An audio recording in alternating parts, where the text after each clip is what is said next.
Querida familia, bienvenidos a un nuevo video.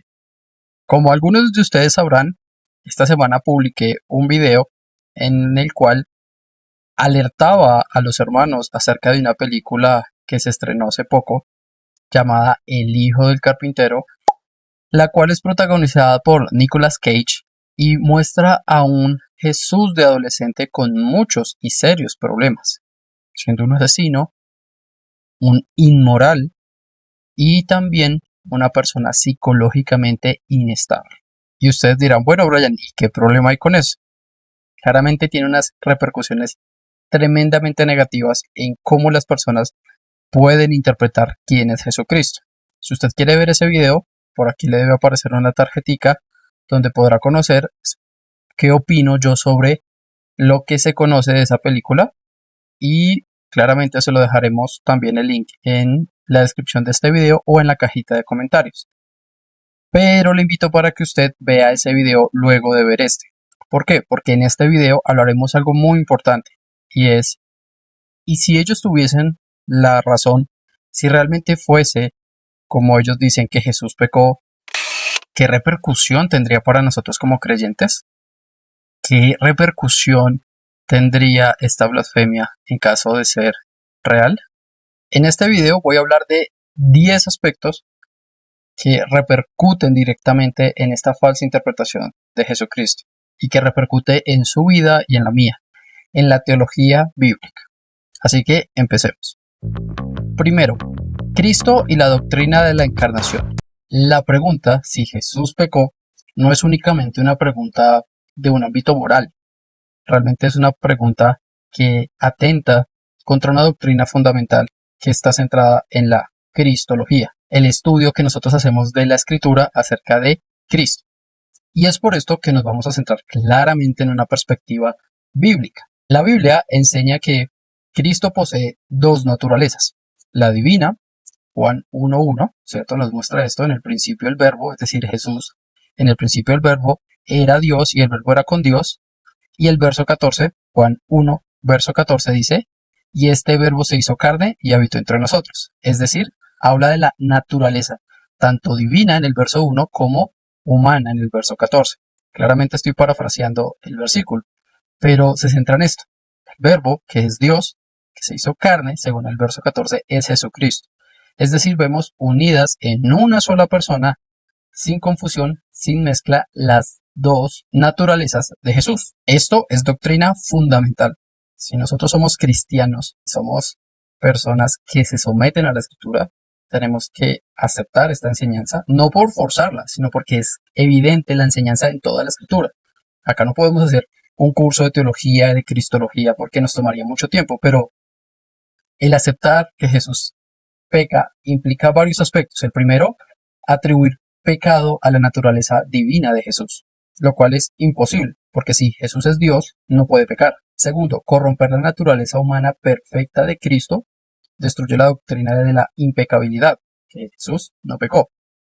Adicional a esto, introduce un conflicto en la persona de Cristo, como si él se rebelase contra sí mismo. O sea, es santo por un lado porque es un ser divino, pero es humanamente un pecador. Es totalmente contradictorio, porque es una única persona, no son dos personas o dos seres distintos. Déjeme plantearlo de la siguiente manera: ¿cómo Jesús, siendo Dios santo, puede ser un pecador en su naturaleza santa?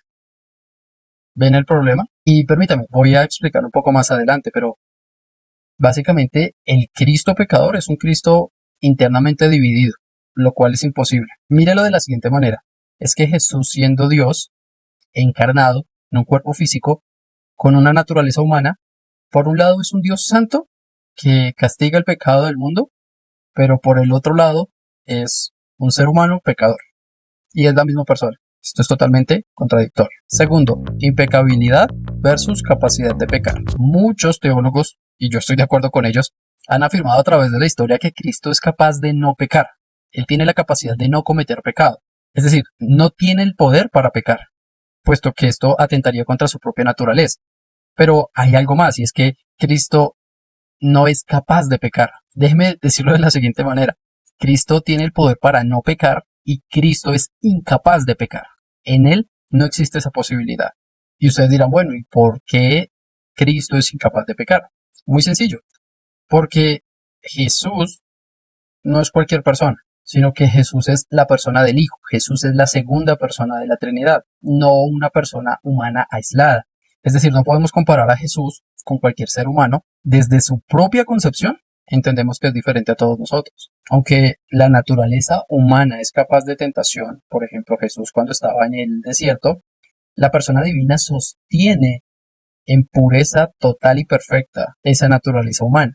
La naturaleza divina del Hijo imposibilita un acto de rebelión moral, porque Él es Dios, sustenta completamente esa naturaleza humana para no cometer pecado. Por lo que podríamos decir Jesús claramente fue tentado, que ojo, ser tentado no significa pecar, Jesús fue tentado, pero eso no determina de que sea un pecador. Fue tentado, pero nunca pecó. Y esto es esencial. Si tu Salvador pecó, tendrías un Salvador completamente inseguro. No podrías confiar en ese Salvador, porque está en la misma situación que tú. Un pecador que necesita un Salvador. 3. El pecado original. ¿Qué pasa si Cristo lo tiene? Si Jesús hubiera nacido con naturaleza pecaminosa, es decir, todos los seres humanos somos pecadores por naturaleza, porque nuestros padres, hablando de Adán y Eva, pecaron, eso nos hace a nosotros pecadores. Es como que en nuestro ADN está esa naturaleza pecaminosa, esa naturaleza caída. Y esto es claro para nosotros como creyentes, la condición del ser humano. Pero tiene una repercusión completamente distinta en el caso de Jesús.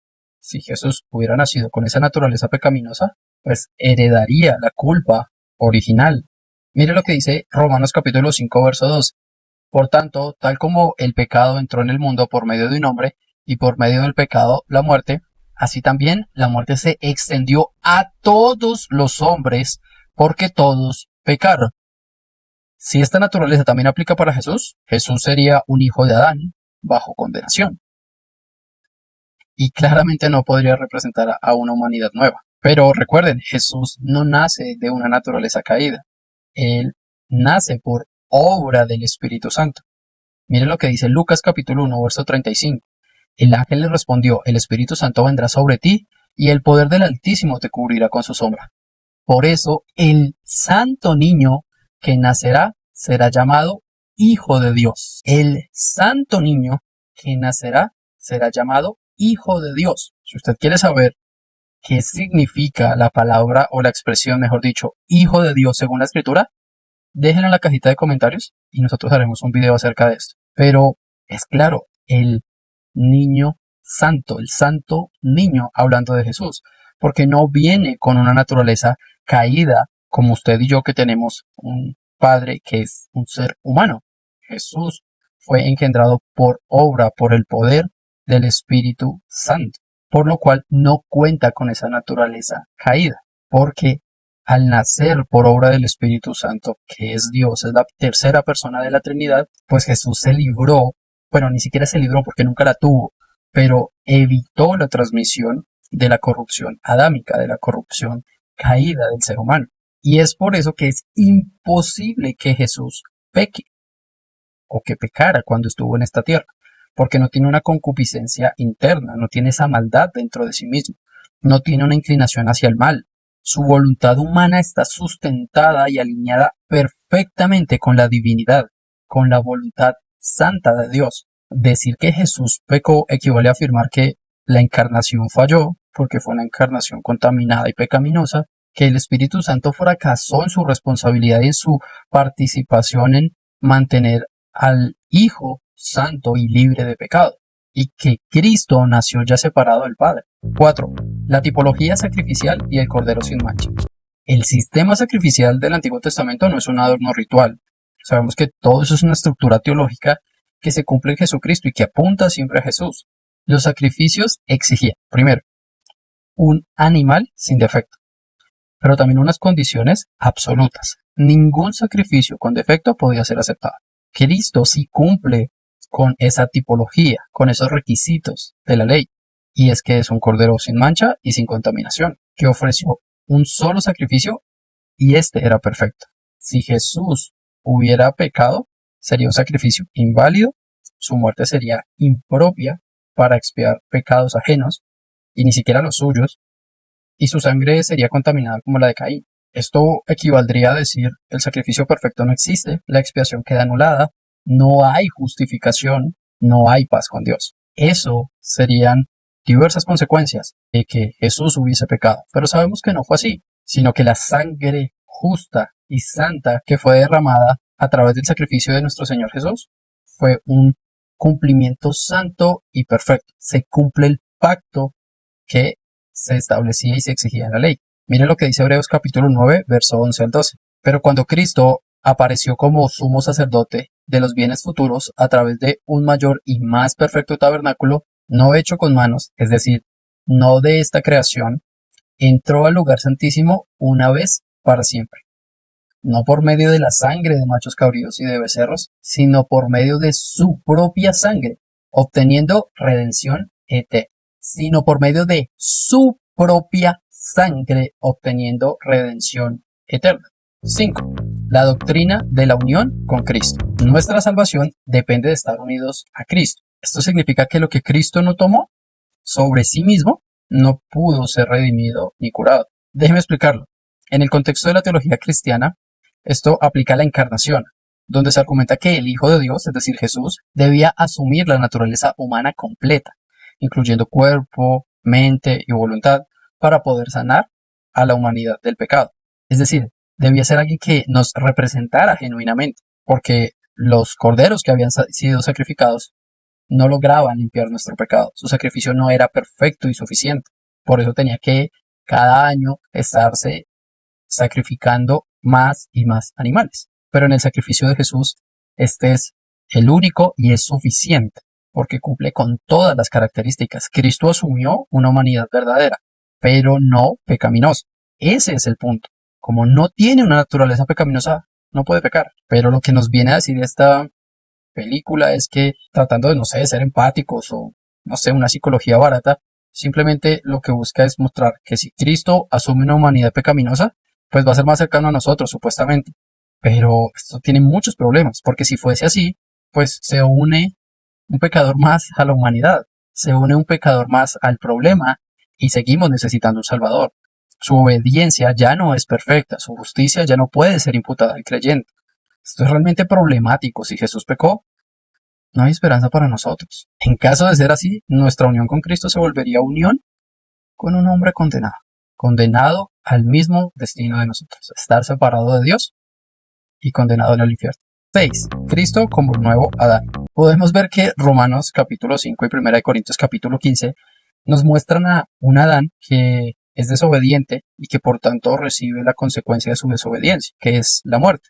La paga del pecado es muerte, ¿cierto? Pero Cristo es el segundo Adán, es una tipología, un Adán que debía estar en relación con Dios, en obediencia con Dios en Edén, pero que el Adán original, el primero, falló y pues por tanto todos pecamos, pero Jesús no es ese primer Adán, Jesús es el segundo Adán, el cual se caracteriza por su obediencia y por ende por vida y santidad. Pero volvemos a lo mismo, si Jesús peca, no puede ser el segundo Adán, repite la historia del primer Adán y no inaugura una nueva creación. Sin esto, sin la vida santa de Jesús, no hay regeneración en el creyente, no hay una transformación moral para el creyente y la promesa de resurrección futura es falsa. 7. Cristo como sumo sacerdote perfecto. Si leemos Hebreos, los capítulos 7 al 10, podemos ver que Cristo es nuestro sacerdote, es el sumo sacerdote verdadero. Es decir, es santo, inocente, sin mancha, apartado de los pecadores. Algo que nadie más puede decir. Hay muchos sumos sacerdotes en la historia, en la historia bíblica, pero ninguno cumple estas características. Solo Jesús. Si Jesús hubiese pecado, no podría presentarse a sí mismo como sacrificio. Necesitaría otro sacerdote que interceda por él y quedaría bajo juicio, por lo cual no podría interceder por nosotros. Por lo cual la intercesión de Jesús no sería suficiente. 8. Cristo como revelación perfecta del Padre. Si Jesús peca, distorsiona la imagen del Padre. Convertiría a Dios Padre en alguien con mezclas de tinieblas. Pero la Biblia dice, el que me ha visto a mí, ha visto al Padre. En él no hay tinieblas. La luz verdadera que alumbra a todo hombre. Si rechazamos la enseñanza bíblica, pues Cristo es un pecador, la doctrina de la Trinidad es destruida, la deidad del Hijo es destruida y no hay esperanza para nosotros. 9. La Trinidad en crisis. Si Jesús peca, se rebela contra el Padre, y esto genera un conflicto, pero no solamente entre el Hijo y el Padre, sino también que tendría deseos contrarios al Espíritu Santo. Y de esta manera se rompería la unidad esencial de la divinidad, de la deidad, de quién es Dios. Pero esto es imposible. De hecho, la Trinidad es una esencia, es perfectamente santa y no puede ser dividida en su voluntad o moralidad. Un Jesús pecador implica una Trinidad rota, lo cual es blasfemia. Es completamente absurdo. Es que Dios sea santo y pecador a la vez. No tiene ningún sentido. 10. Plan de salvación corrompido. Todo el edificio, la estructura de lo que es la salvación depende de Cristo, de un Cristo sin pecado. Pero si esto no sucede, no hay justificación para el creyente, no hay santificación para el creyente, no podemos ser adoptados por el Padre, no hay expiación que valga para nosotros, no hay redención, ya no tenemos a un mediador, nadie intercede por nosotros, no seremos glorificados y no hay nueva creación. Si Jesús peca, no hay perdón, no hay justicia imputada, no hay Espíritu Santo enviado, no hay iglesia, no hay esperanza, no hay evangelio. Estos son los efectos de creer realmente lo que enseña esta película. Por favor, hermano, no se deje llevar por lo que Hollywood le quiere vender. No deje que una actuación emocional, sentimentalmente manipulada con música y efectos le lleven a caer en esta herejía. Esto es blasfemia. Sin Cristo, sin la vida santa de Jesús, no tenemos nada.